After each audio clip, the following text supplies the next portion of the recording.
Primetime throwbacks, 50th anniversary, Tua's back. I think this is a big game.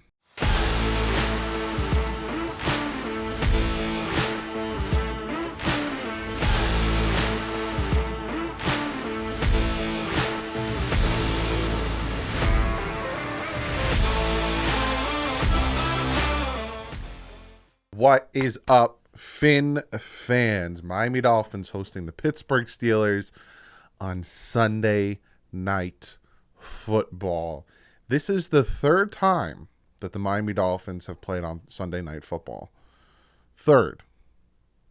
So this is a big game. This is a big game, like I said, not only because it's Sunday Night Football, not only 50th anniversary, not only because they're wearing the throwbacks, greens. They're wearing the green throwback, so I'll be wearing my green merino throwback. Has a hood. Pretty cool. Facing Brian Flores. Tua's back. Like, it's just this game. It's just big. Very big game. But before we jump into all the good stuff like usual, I'm going to do injury reports, going to do the matchups, going to do the 5 things. Then I'm giving you my score prediction, all that good stuff. Got to shout a new Patreon out in Drumlins 3. Thank you so much for becoming a patron. Means a lot to me. If you guys want to become a patron, is linked below. If you want to become a member, here's the join button next to the subscribe button. I have a lot planned for you guys. Special stuff to thank you guys for doing that extra step to support the channel. We just broke 37,000 subscribers. I think it happened last night, give or take. We're at like 37.2. But we just broke 37. So hopefully things keep going up and up. We break 40 before the end of the season. Huge. Absolutely love you guys. Thank you guys so much for hitting the subscribe button, sharing. I see you guys. I see you guys on the Facebook channels. I see you guys on Twitter sharing the videos. I see you guys supporting, sharing, all that good stuff. It means the world to me. And because of you guys, we broke 37,000 subscribers. Bigger and better things in the horizon. Bigger collabs. I have a lot of stuff planned for you guys. So thank you so much for that. Speaking of bigger, better things, let's shout out today's sponsor, and that's Prize Picks. Prize Picks is an awesome daily fantasy app that you can go in and you can make these wagers on let me just show you. It's easier to show you, but let me just show you. So on my phone right now, you can see they have NBA 2H, you got NBA, NBA 1H, NFL, which we'll get to because that's obviously what we want to do. Scroll over, you see PGA, you got all the sports. Cricket, they even got cricket. All the sports, but like I said, we're going to go on NFL here, right? So 70% of the United States can do this. And essentially you pick 2 to 5 players. So with tomorrow being the Arizona Cardinals, let's go with Kyler Murray here. Let's go with Joe Burrow. You can also come over to the top. You got rushing yards, you got receiving yards, you got field goals made, you got kicking points, passing touchdowns, interceptions, right? Punts, all that stuff. So you pick 5 players, up to 5. You can pick 2 to 5. We'll do rushing yards. We'll do Alvin Kamara. We'll do Taysom Hill. Sure, why not? Joe Mixon. There you go. There's your 5. Finalize your entry. And you can see here what you get is with Kyler Murray, 245.5 passing yards. You put it in. You think he's going to make more? You think he's going to make less? Joe Burrow, 262.5 passing yards. Do you think he's going to do more or less than that? See Alvin Kamara, Taysom Hill. You, like I said, you do receivings, punts. You can do whatever you want. If you use the promo code DDW, you get 100% of your deposit matched up to $100. So if you put $100 into this, you're going to get another 100 to play with. It's $200. You can win up to 10 times your money. Like I said, any sport on there. So go try it out. Prize Picks. You can find them on Apple, Android, all these great apps. Try them. Use the promo code DDW. Get 100% of your deposit matched up to $100 and go and try Prize Picks. All right, let's jump into this Mama Jam. We're going to get right into the injury reports. We're going to start with the Miami Dolphins, covering my entire face. Keon Crossan didn't participate for the past 2 days. He's probably not going to go. Sam McGuavin, illness, didn't participate. Hopefully he's all right. Mayo Ogba didn't participate. Back, hopefully he's all right to play. Teron Armstead didn't participate, and then he was limited today for me, yesterday for you guys. We'll know more by the end of today. And everyone else was limited from Jerome Baker, Kader Kohu, Greg Little, Zach Sealer, Durham Smythe, Skylar Thompson, Jalen Waddle, and Christian Wilkins. And full participant for Tanner Connor, Raheem Mostert, and then Elijah Campbell, Xavier Howard, and Melvin Ingram aren't even on the injury report. And also, you know who else isn't on the injury report? Tua Tagovailoa. Full bill of health. Fantastic to see that. I'm so happy that not only did he get cleared by the NFL and the protocol and everything, but he was like, I really want to make sure I'm good. So he went to Pittsburgh and he went to Detroit, 2 specialists, and they were like, you're good to go.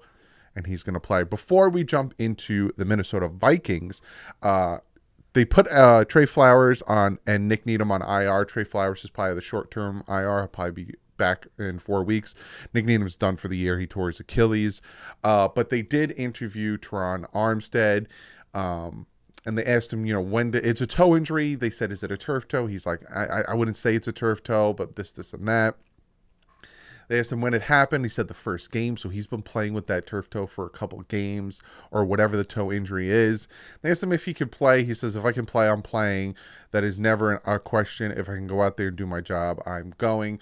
So is he playing? I have no idea. Austin Jackson hasn't been out there for a couple days. I don't expect him to come off IR and to play. I don't want to see Greg Little out there. He's just bad. And the fact that he was limited with an Achilles, hopefully Teron Armstead can go.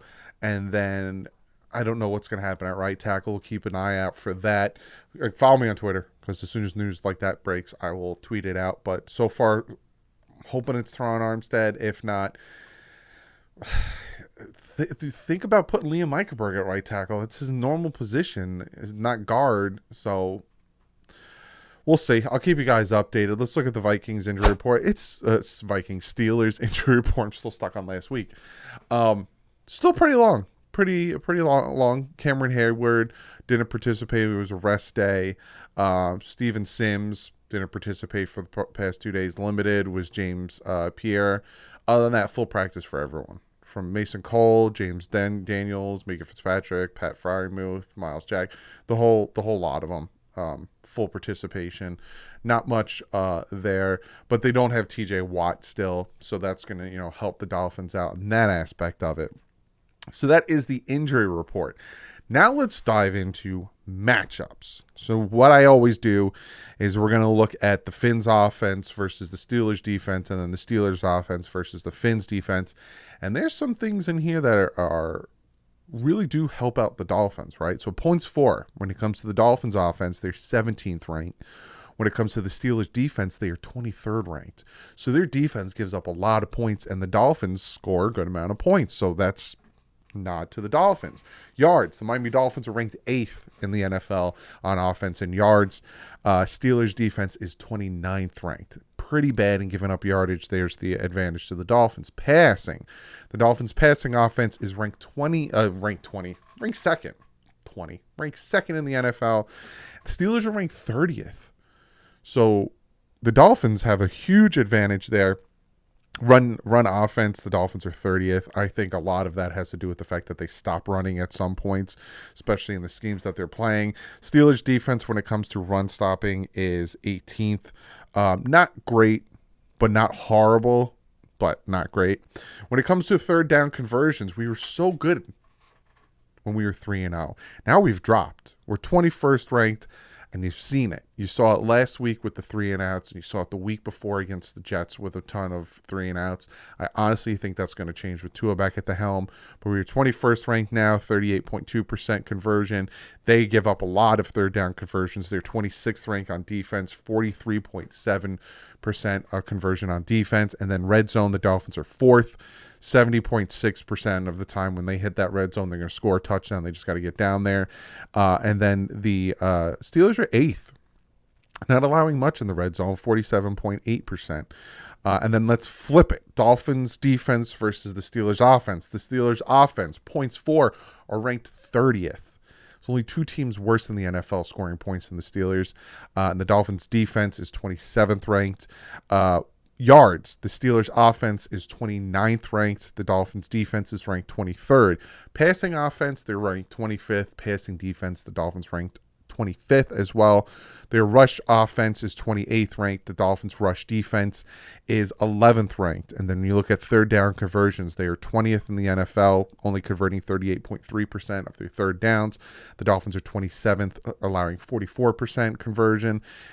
Red zone, they are 20th ranked, only converting 50% of the time in the red zone. And the Dolphins are 28th ranked, allowing 70%. So when you look at this, when you look at the matchup, the Dolphins should win this game. The Dolphins have a better offense than the Steelers' defense, and the Dolphins have a better defense than the Steelers' offense. The Dolphins are just a better team than the Pittsburgh Steelers right now. So when it comes to stats, and again, these stats are also off the past two games where the offense has been severely struggling, where all of a sudden, we've dropped in third down conversion rate. Dolphins are just better on paper than the Steelers right now.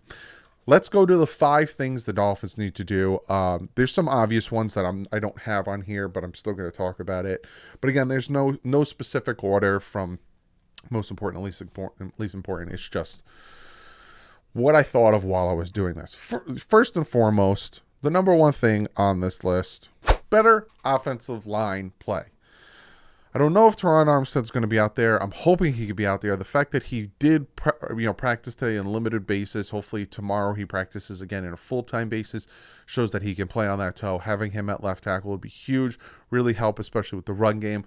And then we don't have to depend on potentially Greg Little, who is limited and all this stuff, because he's just bad.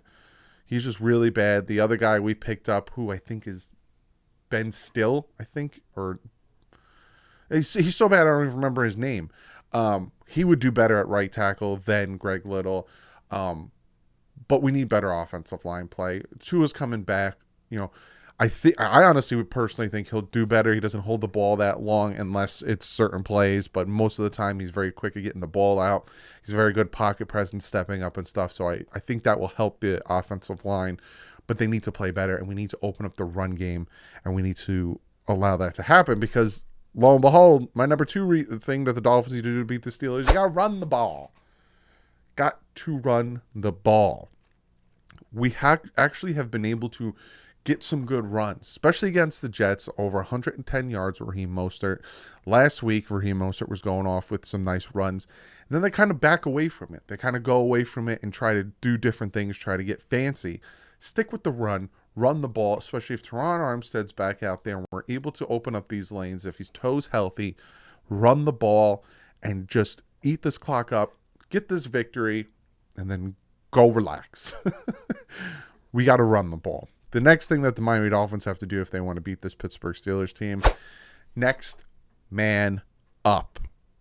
And I say next man up, and on my notebook, because I didn't put it here, on my notebook I have with the corners. You could tell Keon Crossan probably not going to play. Hopefully Kader Kohu can go out there. That means that, Elijah Campbell might be playing corner. Eric Rowe might be playing corner because Nick Needham's on IR. Thank God Xavier Howard's out there and he's, full participant, and, he just got a rest day, so he seems more healthy and he's able to play the way we need him to play, because we're banged up at corners. So it's the next man up. Noah Igbenogany, he had a pretty decent game against the Vikings, almost had 2 interceptions. Got to step up. Next man up. The Steelers have some pretty good wide receivers. You can't take them for granted. Next man up, especially at the cornerback position, but also the offensive line position. Next man up. 4th thing on this list that the Miami Dolphins have to do if they want to beat the Pittsburgh Steelers, you got to stop the run. Now, we're pretty good. We are 11th ranked. We've been bordering around that 11, 10, 13 ranked when it comes to our rush defense. Najee Harris is a really good running back. You don't want to, take that for granted. You know what I'm trying to say. I can't speak properly. But you want to stop the run, force it to be either in Pickett or Trubisky's hands. But you got to stop the run. Make them a one-dimensional offense. Get after the quarterback, especially if it's Pickett. He's making stupid mistakes. Trubisky isn't that great. These quarterbacks aren't that great. So make it a one-dimensional offense. Force them to pass and pin your ears back and get after them. And the 5th and final thing, again, force some turnovers. If we're making it a one-dimensional offense, we haven't gotten a turnover since the Bills game, when we had the sack that we scooped up and then eventually scored off of. We had no turnovers against the Jets, no turnovers against the Bengals, no turnovers against the Vikings. This defense was predicated off of turnovers. We have to do better at the turnovers. So please force some turnovers, help your offense out. Let's get it going. And those are the 5 things. Obviously, there's more.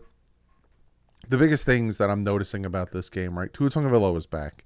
I'm hearing the national media, especially on ESPN, NFL Network, all that stuff, talking about the difference when Tua is out there, when he's not. We're seeing it in videos of practice of him having different handshakes with different receivers, different players.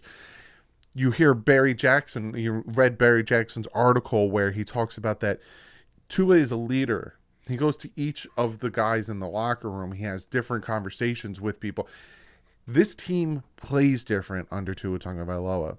Hopefully, it is going to translate to the Sunday night game, and hopefully, it is a blowout victory where we're just sitting back enjoying this win. Fourth quarter, it's we can even take Tua out if we want to. I would love for that. Now, am I predicting it? No, but I'd love for that. I'd love for us to have such a decisive victory that people are like, "There's the Dolphins that are 3-0. All right, so now we need to start fearing the Dolphins again." That's what I really want. But they really do have to work on the penalties. Right now, the Miami Dolphins are ranked 4th in the NFL in penalties with 52. The only teams that are worse are the Saints, who are tied with 52, Seattle, who has 58 penalties, and the Denver Broncos, who have 60, right? And I've heard some people, blame Mike McDaniel, and he deserves the blame. You're the head coach. You need to do better. But a lot of people, Brian Flores didn't have the team running like this. So I looked it up, and you're not wrong. In 2019, when he took the team over, the team was 6th in the NFL with the least amount of penalties. And in 2020, they were 3rd. And in 2020, it was we won 10 games because of the defense, because of smart football. Playing the Vikings, playing the Jets, we lost because we beat ourselves. In 2020, we let other teams beat themselves, and then we took advantage of it, and our defense took advantage of it. So we were 3rd ranked in penalties. We had the 3rd least amount of penalties in 2020 because we did what the previous 2 teams did to us, the Jets and the Vikings. They let us make the stupid mistakes, and they just took advantage of it. Against the Jets, 2 face mask penalties got them down the field, stupid intentional grounding, regardless if you think it was or wasn't. All these penalties, even the Vikings, we had 5 penalties in a row on a drive we could have scored a touchdown. But then all of a sudden, 2021, we went to 20th ranked, and now we're 28th ranked.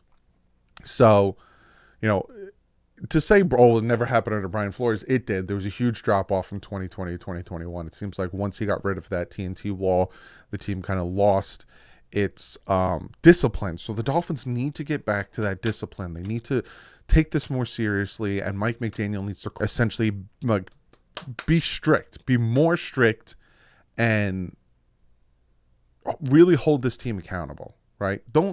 It's okay to be like one of the guys, but in this situation, your team is committing too many penalties.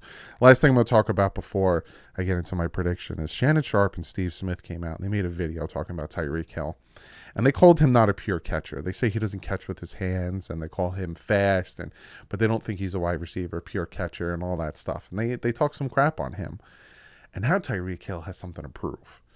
Now Tyreek Hill was on record for having one of the best receiving years in the history of the NFL. Then Steve Smith and Shannon Sharpe came out and said what they said. Now he really has something to prove. So I really feel bad for these opposing corners that are going to have to face this man, especially with Tua coming back, because Tua knows how to put that ball where it's supposed to be so he can get the yak. Those deep passes, they came from Tua. He knew where to line them up. 3rd and 22 against the Bills, where he dropped that ball to Jalen Waddle. All of a sudden, this thing's going to be different. But we need a healthy Tua. We need him to stay upright. He needs to be smart. He talks about his press conference. I need to learn to get rid of the ball. I always try to make something out of nothing. I can't do that anymore. He can't. Because for the love of God, we need you around, because we're 3-0 with you and we're 0-3 without you.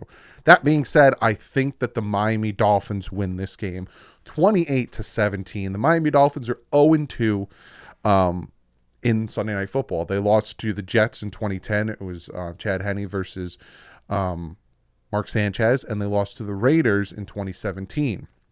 That was, I think, Jay Cutler. The Jay Cutler game. So the Dolphins are 0-2 on Sunday Night Football. Let's break that skid. Let's get this victory. Like I said, 28-17. I'm predicting the Dolphins to win this one. This is a decisive game. National TV. Go out there, show everyone we got our quarterback back. We're gonna, they had one of the top offenses. This is what Dan Orlowski, this is what all these guys on ESPN, NFL Network talking about. When Tua was there, we had like top 5 offense. Tua out, we have about the 20th, 25th offense. Huge discrepancy with him on and off the field. He has to stay on the field for us. Let's get this victory so I can be happy, and then we can break down the film and be even more happy. But other than that, guys, I will see you Sunday. Game starts at 8:20. I'll be live probably about 8:10. But I'll see you guys prime time. But like usual, stay classy. And fins out.